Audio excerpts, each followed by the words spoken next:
Selamat siang para netizen dimanapun kita berada, salam inspirasi bagi kita semua ya. PKS dituduh partai pemburu kekuasaan gegara singkirkan Anies Baswedan. Secara logika ya memang bagaimana begitu kan ya. Padahal ini kan barang bagus Anies Baswedan dekat dengan PKS begitu, satu sisi begitu kan. Tapi kenapa ya gabung ke Kim begitu kan? Yang jadi masalah di situ bukan soal mau diusung siapa, tapi gabungnya di situ begitu kan ya. Artinya apa? Artinya PKS kan cukup berkoalisi dengan PDIP misalnya, wakilnya dari PDIP misalnya, terus kemudian PKS menjadi menjadi cagup satu kan dapat begitu kan, pendukung Anies Baswedan saya kira tidak kabur di situ. Inilah yang menjadi permasalahan besar begitu, sehingga Anies Baswedan PKS dituduh partai pemburu kekuasaan. Ini PKS ya, partai pemburu kekuasaan gegara singkirkan Anies. Ya, sebenarnya kan PKS partai kan punya hak juga untuk menyalonkan siapa begitu. Tapi satu sisi banyak orang menenggelamkan PKS begitu kan ya, karena dianggap salah satu tidak mendengarkan konstituennya, sehingga para pakar-pakar banyak yang kemudian keluar dari PKS ya. Ini Alhamdulillah akhirnya Abah Anies memilih tidak maju di Jabar. Terima kasih Abah, kami sebagai pendukung Abah semakin yakin kalau Abah ya memang seorang idealisme dan punya integritas ya, serta tidak haus pada jabatan. Ngeri-ngeri sedap memang. Karena dengan adanya saya bersyukur sekali juga begitu kan ya, bahwa Anies Baswedan nggak jadi di Jabar, karena kalau di Jabar kemungkinan tipis ya menangnya di situ begitu. Kenapa? Ya karena kita lihat saja lawan-lawan mereka potensi yang sangat-sangat luar biasa di situ.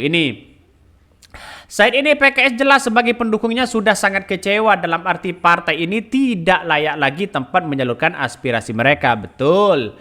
Logikanya kalau PKS pemburu kekuasaan ngapain capek-capek lama-lama sampai 2 periode jadi oposisi?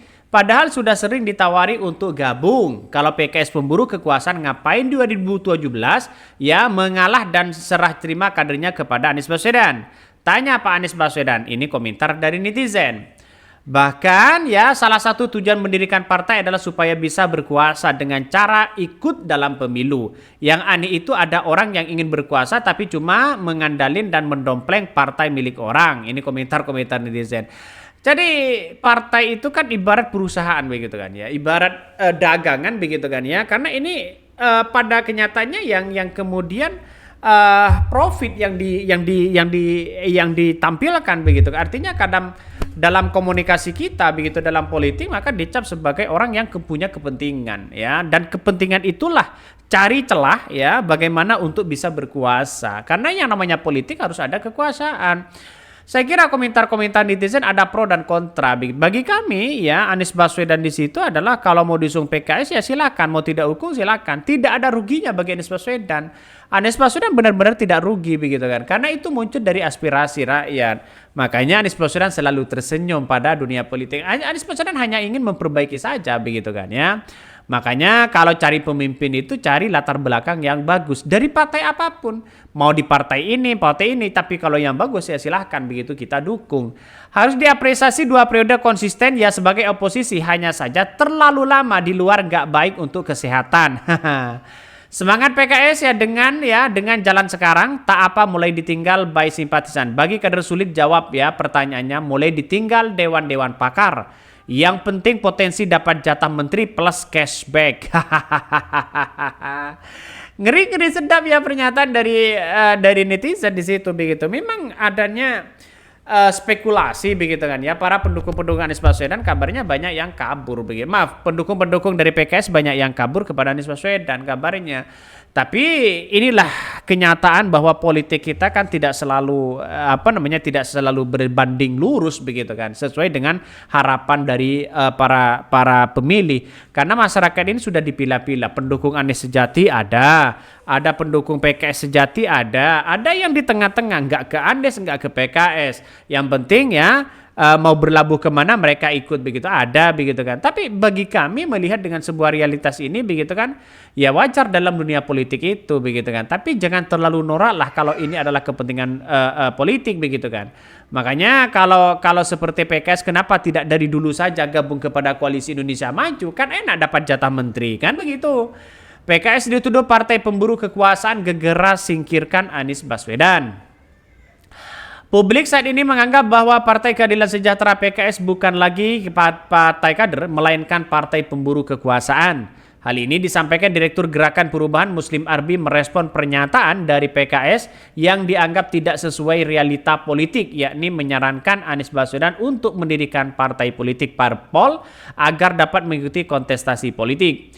Pernyataan PKS DKI ini bisa ditafsirkan sebagai sikap putus asa dan frustasi karena gagal jadikan Anies presiden pada Pilpres 2024, kata Muslim kepada kantor berita politik ekonomi. Menurut Muslim pernyataan ini bertentangan dengan realitas politik di mana tanpa jadi ketua umum partai, Joko Widodo bisa 2 kali menjadi presiden dengan dukungan infrastruktur parpol. Padahal Joko Widodo bukan mengelola partai politik hanya by design. Jokowi diuntungkan dengan dukungan oligarki untuk berkuasa 2 periode. Pernyataan dari PKS itu semakin meyakinkan publik PKS bukan partai kader tapi partai pemburu kekuasaan. Sedangkan Anies Baswedan, kata Muslim, berhadapan dengan kekuatan oligarki parpol dan pemilik modal sehingga harus disingkirkan atau tersingkirkan. Jelas bagaimana lagi begitu kan? Artinya secara hitung-hitungan politik memang potensi Anies Baswedan untuk memajukan bangsa dan negara ini sangat luar biasa begitu. Tapi ada oknum yang kemudian tidak takut pada takut kepada Anies Baswedan begitu, sehingga Anies Baswedan ini dipreteli betul begitu kan ya. Sangat-sangat disayangkan memang dengan hal-hal seperti ini. Saya yakin bahwa ke depan begitu kan ya, orang-orang yang seperti Anies Baswedan ini saya kira jarang begitu kan ya. Tapi kalau seperti Ridwan Kamil ini belum tentu begitu, bisa saja nanti di tahun 2029 bisa menjadi lawan Prabowo, bisa saja Ridwan Kamil dengan dengan Gibran, bisa saja di situ begitu. Lihatnya aja nanti potensinya. Bahkan sedangkan Anies Baswedan kata Muslim berhadapan dengan kekuatan oligarki parpol yang memiliki modal sehingga terus disingkirkan atau tersingkir. PKS berbalik musuhi Anies di DKI atau membuang Anies di DKI karena telah terbeli oleh oligarki dan istana sehingga harus membuang Anies katanya. PKS juga sudah berpengalaman kelola partai selama ini juga gagal menjadikan kadernya presiden. Kok jadi nggak ukuran punya partai lalu bisa jadi presiden. Bagaimana lagi begitu kan. Tapi kalau Anies masuk partai saya kira lama kelamaan mereka akan menjadi kader partai, terus kemudian mereka akan menjadi ketua partai, saya kira nggak ada masalah begitu kan. Kita tunggu saja apakah Anies Baswedan akan masuk partai atau tidak. Mau bagaimana lagi begitu kan, ini kan sebuah realitas yang ada begitu. Artinya ada pro dan kontra lah biasa dalam dunia politik. Mungkin itu yang kami sampaikan. Tonton terus channel Hodari Podcast Rakyat ini, jangan lupa di subscribe.